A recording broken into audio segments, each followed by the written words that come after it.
Welcome in, welcome in. Happy Tuesday, everybody. I'm your host, Ben Hostler, and we are here to talk about the best bets, props, predictions for the Tuesday, May 21st MLB slate. I hope you guys are having a great Tuesday. I hope you guys had a great Monday. I hope you had a better Monday than me because yesterday was the first day that we did a video like this, and naturally, I responded with an 0-3 day on the video. If you didn't tail yesterday, if this is your first time tuning in, I appreciate you. Be sure to like the video and subscribe to the channel so you know when we post these videos every single day. But congrats to you because you missed out on the 0-3 day yesterday, which means we got all the losers out of the way. And now we can focus on providing some winners for the people. I'm not tripping about an 0-3 day, but I will be the first to admit this has been a bad 2 week stretch for me. Like I said on yesterday's video, all time since 2023, January 1st, I am up over 180 units with my premium bets that I've given out to Karma Nation and the people in our Discord. But this has been a bad 2 week stretch for me. I have full confidence in myself that we're going to make it back. Everyone that's in our community knows exactly what I can do. We're going to focus on some winners. We're going to change the tides. I feel good about the bets we made yesterday, though. I know obviously they were losers, but for example, there was 3 to 4 runs scored in the first few innings of the Cleveland Mets game, and it just so happened that there was no runs scored basically once we got to the bullpen. So that was unfortunate. Francisco Lindor definitely let me down on his prop, but I'm still bullish on a hot streak from him coming soon. And then the cherry on top, I actually fired up a live stream late last night. Some of you guys watching this video were probably in there where I was tilting my face off about the Milwaukee Brewers because that loss was the cherry on top for me yesterday. We bet the Milwaukee Brewers in part because of Joe Ross betting on that positive regression coming his way. And naturally, Joe Ross gets hurt in the second inning of that game. The Brewers rally. They have a lead. They blow the lead in the bottom of the ninth, and they go to extra innings and they lose. I simply can't handicap for pitching injuries and teams blowing leads in the bottom of the ninth. Those types of things happen when it comes to baseball. And over the course of a full season, if you do bet consistently and you have a process that you trust, you're going to get as many fortunate bounces as you get unfortunate. So, like I said, it was a bad day Monday. Let's push it to the side and let's focus on a huge Tuesday slate. I once again have the live trends page pulled up here, provided to us by Bet Karma. If you are interested in experiencing any of these tools that I show off on the videos daily, you can sign up at betkarma.com/pricing. You get the live trends, the money line predictor for all sports. As you can see, we have MLB, NBA, NHL. We have WNBA, which just started up.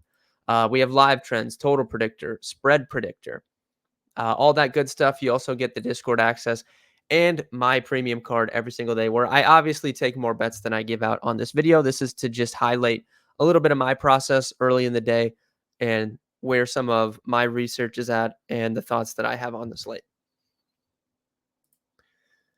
First and foremost, the first thing that sticks out to me today on the live trends tool here, you will see I'm going to scroll all the way down here to the Chicago Cubs and the Atlanta Braves.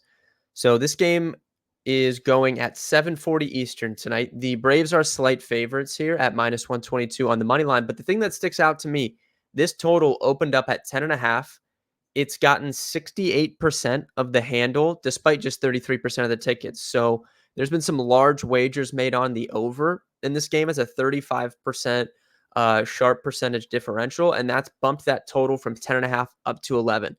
The first thing that you are probably wondering is, why is that total in specific so high? So the first thing that I can tell you is it's amazing hitting weather in Wrigley Field tonight. So if you're not familiar or if you're relatively new to baseball betting, Wrigley Field is essentially the most wind dependent stadium in baseball. You can get like whether the wind's blowing in a lot or out a lot makes a massive difference. So early on in the season, when we get some of these colder games where the wind is blowing in, you're going to see totals at 6, 6.5, 7 runs pretty consistently. But when we get to the summer months, which we're kind of entering now, and we get this hot weather with the wind blowing out, it can really make that baseball fly. And that's why we're going to see some of these larger 10.5 and 11 run totals.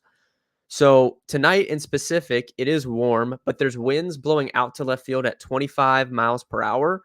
There's also a chance of rain late in the game, but I think the game should start on time and be good to go there. But those 25-mile-an-hour winds blowing out going to have a big impact on this game. So instantly, I'm interested in this game.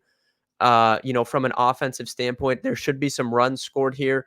There's a couple, Javier Assad is pitching for the Cubs and Charlie Morton is going for the Braves. Javier Assad has been very, very good this season. We can't overstate how he's pitched. Charlie Morton, on the other hand, has kind of been a little bit average, to be honest. We kind of know what Charlie Morton is at this point of his career. He's become a sort of a journeyman pitcher. He's 40 years old. He's one of the oldest pitchers in baseball.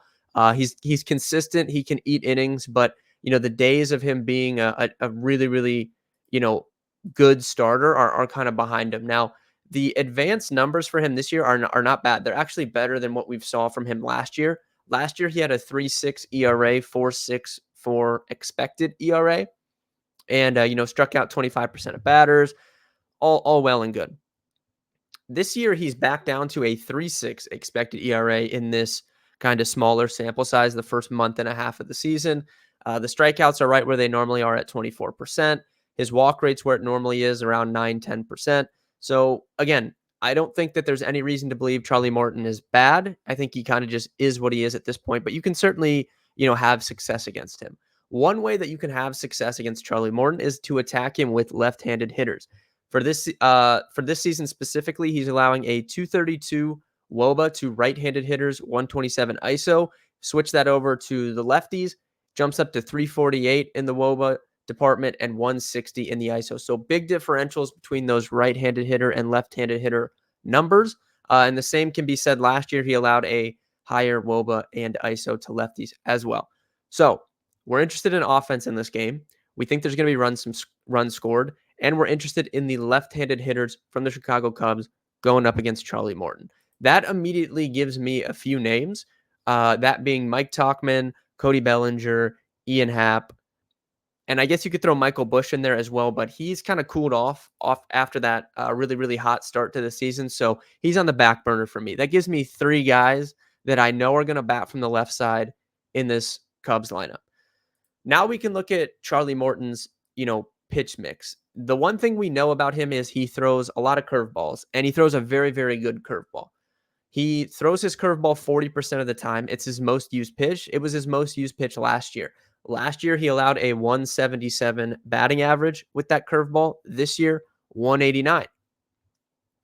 Last year, he got 42% whiff rate with that curveball. This year, it's a little bit lower at 28%, but regardless, it's clearly a very good curveball. His second most used pitch is his four-seam fastball. Much easier to hit that pitch. He allowed a 292 batting average with that last year, and it's at 280 this year. So you're going to see a lot of curveballs and a lot of four-seam fastballs. That accounts for over 70% of his total pitch mix this season. It's much easier to hit that fastball. If I look at the Cubs lineup and I look at the lefties against curveballs, Cody Bellinger and Ian Happ both have monster numbers against curveballs last year and this year. Bellinger, 358 WOBA, 379 ISO. Ian Happ, 464 WOBA, 324 ISO. Both of them crush curveballs.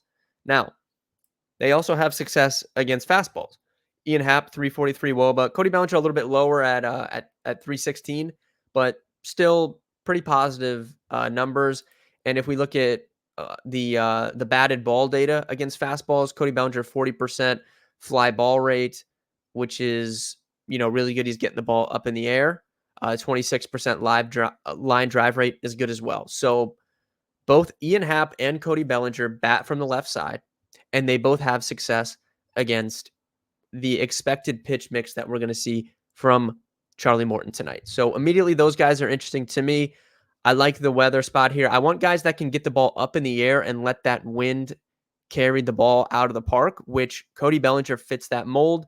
And I went and looked at Cody Bellinger's numbers for the last 14 days. he has one of the highest fly ball rates on the Cubs. It's over 50%. So Cody Bellinger over 1.5 total bases at plus 105 is going to be my favorite bet for tonight. Cody Bellinger over 1.5 total bases plus 105. That's the first bet for tonight. The second bet that I'm interested in tonight, we're going to scroll back up, 6:40 Eastern Time, Texas Rangers, Philadelphia Phillies. If you know anything about the Phillies, or if you've followed along, if you're in the Discord, if you've followed the live streams that I was doing prior to doing these pre-recorded videos, we have bet on the Phillies a ton this year. We've made a lot of money betting on the Phillies this year. It's been probably one of the most profitable bets of 2024 for us so far has been how consistently we have bet on and hit on Philadelphia Phillies. Particularly when Ranger Suarez is pitching, which he is tonight. I think you can go all the way back to the live stream I did on opening day. I said I thought Ranger Suarez was a very underrated pitcher. Could not predict that he was going to come out and do what he's done this year. I legitimately think he's in the Cy Young race right now, which I never would have imagined that prior to the season. But I think we've bet on Ranger Suarez in all of like one or two of his starts this year. We have been consistently betting Ranger Suarez, specifically for the first 5 innings. It's been an absolute printing press.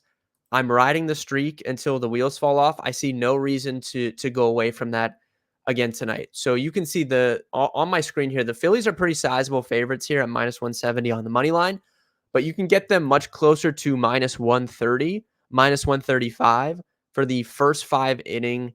You're going to have to bet it on the spread. So when I bet first 5, I typically like to do money line because you're protected by, if the game pushes, you just get your money back. It's a push, you don't lose. If you bet the spread, you need that team to be winning by 1 run at the end of those 5 innings. So it's definitely riskier, and it's definitely riskier when you're having to lay juice, which we are tonight. But I'm so far in on Ranger Suarez. He's been so good to us. I see no reason not to go back to this. So let me pull up. It's minus the line is minus 140 on FanDuel Sportsbook. I'm going to pull up DraftKings. Typically for these first 5 bets, you can get a little bit better number on DraftKings. So I just want to see what DK has this first 5 line at. Let's see. So for the first 5 innings spread, it's minus 120. So exactly what I just said. This is why it's important to line shop, use the odds comparison tool. Always find the best line when you're making a bet. Do not just fire up your sports book, be like, oh, I like this bet, and put it in. Go shop around. I just told you that FanDuel has Phillies first 5 minus half a run for the spread, minus 140 odds. DraftKings has it at minus 120. So you're getting a 20-cent differential. If you bet $100, that's $20 difference. That's a big difference. So Phillies first 5 minus a half a run at minus 120 is going to be our second bet. The Phillies are matching up against John Gray. I don't need to dive into Ranger Suarez here, right? He's got a 137 ERA, 231 expected, which is one of the best. Even though that expected number is a little bit higher than his actual, that expected is still one of the best numbers in baseball. He's one of the best contact managers in all of baseball. He's given up just a 28% hard hit rate this year, 245 expected WOBA. He doesn't walk a lot of guys.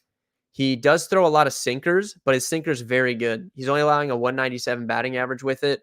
And then he switches over. His second most used offering is his curveball, and he's getting 33% whiffs with that curveball. So we don't really need to dive fully in. We know he's been one of the best starters, in all of baseball. And if we look at the Texas Rangers against curveballs, it's pretty bad. Corey Seager and Nate Lowe have pretty good numbers against curveballs. Adolis Garcia as well. Other than those 3, it's bad across the board. The bottom of the lineup is really bad. Jonah Heim, Grossman, Duran, Josh Smith, and Leody Taveras. All those guys have really bad numbers against curveballs. And, Ranger's been so dominant that there's not one side of the plate that, I'm worried, he's going to see a lot of righties. He's been great to both sides of the plate. So I am not worried about that. John Gray, on the other hand, has looked like he's been a little bit lucky this year. His actual ERA is at 208. The expected is almost 2 full runs higher at 373. 373 is not a bad number, but, we're talking about almost 2 full runs higher. The strikeouts are average. He gives up a lot of hard contact at 44%. He throws a ton of sliders, and his slider is very good. So if we look at last year to this year, that's one distinct change you can see that John Gray's made. Last year, his slider was his second most used pitch. This year, it's far and away his most used pitch. So he's kind of just went all in on his slider. He's thrown it 45% of the time. He's given up a 185 batting average with it. He's getting 36% whiffs. Like, it's a very, very good slider. And that's why he's had such a good season, is because he's just gone all in on kind of throwing that slider a ton. His fastball, you can certainly hit. That's his second most used pitch. He's given up a 290 batting average with it. And, that's kind of what you want to see these guys. If they can stay patient and get into, situations where he's not going to try and make you chase with that slider, that's what we want to see tonight from the Phillies. If I pull up the Phillies numbers against sliders, they're not very good. Certain guys have good numbers, but the top of the order, Bryce Harper, JT Realmuto, Kyle Schwarber, all those guys do not have great numbers against sliders. Some of the guys in the middle to bottom do. Fastballs, they're a great fastball hitting team, though. 364 WOBA as a team against fastballs, 203 ISO. Pretty much every hitter in their entire lineup has great numbers against fastballs. So I think that what's going to happen tonight with the Phillies, it's going to come down to if they can be patient, get into hitters' counts, and if they can sit on that fastball and see some of them, I definitely think they can have success tonight. But this bet is more about Ranger Suarez to me than anything. I'm so confident in how he's been pitching. I almost feel inclined to, bet on him because he's like, I'm someone that will very much ride a streak. And we have been betting Ranger Suarez like clockwork every single start. First five, I'm just going right back to it tonight. So for today, my two favorite bets: Cody Bellinger over 1.5 total bases at plus 105. Philadelphia Phillies first five spread minus half a run at minus 120. Both those bets, the best line, are on DraftKings. So if you're looking to take these, I would go over to DraftKings and do it there. Overall, thank you guys so much for tuning in. If you made it to the end of this video, please like the video, subscribe to the channel so you know when we go live, when I post these videos every single day. They're going to be coming out around the same time every single day for the foreseeable future. So I appreciate everyone that watches the content. We're going to roll this right through the summer into football. You guys know how we get down in football season, so I'm looking forward to that. But thank you guys. Good luck with your bets tonight, and I will see everybody on Wednesday.